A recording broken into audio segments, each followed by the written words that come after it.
নমস্কার সকলকে, আমার চ্যানেলে তোমাদের অনেক অনেক স্বাগত। সকাল সকাল স্নান ধান করে যাচ্ছি একটু ফুল তুলতে, আর জেঠুদের বাড়ি থেকে এক ডালা ফুল নিয়ে আমি বাড়ি চলে আসি। একটা হলুদ কালারের চুড়িদার পরে আমি হয়ে গেছি রেডি, যাচ্ছি নীলষষ্ঠীর পুজো করাতে।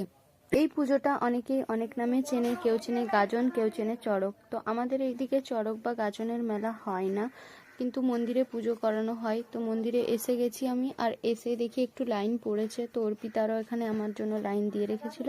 তো লাইনটা মন্দিরে ঢুকে গিয়েই প্রথমে আমি বাবাকে দর্শন করে নিলাম, আর মহাদেব মানে আমার কাছে এক আলাদাই শান্তি, আলাদাই অনুভূতি। তারপর পুজো টুজো করে নিয়ে আমরা বাইরে চলে এসেছি, আর এখানে বাইরে এসে আমরা একটু সিঁদুরের টিপ নিচ্ছিলাম, যেহেতু আমাদেরকে ভেতরে দেয়নি।